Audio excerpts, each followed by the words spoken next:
നമസ്കാരം. കോക്കനട്ട് ടിപ്സിലേക്ക് ഏവർക്കും സ്വാഗതം. ഡ്രയറിൻ്റെ വർക്ക് പകുതിയായിട്ടുള്ളായിരുന്നു. നമ്മളിത് ബാക്കി ഡ്രയറിൻ്റെ വർക്ക് നടക്കുകയാണ്. അപ്പോൾ ബാക്കി വീഡിയോ കാണാം. ഇന്ന് എൻ്റെ കൂടെ ഹെൽപ്പറായിട്ടുള്ളത് എൻ്റെ വൈഫ് തന്നെയാണ്. ഹിന്ദിക്കാരൊന്നും കിട്ടിയില്ല. വൈഫിനിത് ജോലി എടുത്തിട്ടുള്ള എയിമൊന്നുമില്ല, എന്നാലും എന്നെ സഹായിക്കാൻ എന്നുള്ള രീതിയിൽ മാത്രം എന്നാണ്. വൈഫിന് കുറച്ചൊക്കെ ഞാൻ സഹായിച്ചു കൊടുക്കും. എനിക്ക് കുമ്മാക്ക് തന്നിട്ടുണ്ട്. കുറച്ചായെങ്കിലും കൊണ്ടുതരും. ഞങ്ങളൊറ്റയ്ക്ക് അങ്ങനെ പതുക്കെയാണ് എടുക്കുന്നത്. ജഗപൊക്കെയൊന്നുമില്ല. ഡ്രയറിൻ്റെ കമ്പനി കേട്ടോ. അങ്ങനെ ഫിനിഷിംഗ് ആയിട്ടുണ്ട് ഡ്രയറിൻ്റെ വർക്കൊക്കെ.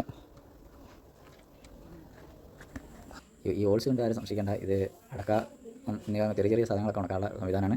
അതിന് ഡോറൊക്കെ വെക്കണം. ഗ്രില്ലാണ് അതിൻ്റെ മുകളിലുള്ള. പിന്നെ എല്ലാവർക്കും വീഡിയോ ഇഷ്ടപ്പെട്ടെങ്കിൽ ലൈക്ക് അടിക്കുക, ഷെയർ ചെയ്യുക, സബ്സ്ക്രൈബ് ചെയ്യുക. അപ്പം അടുത്ത വീഡിയോ കാണാം.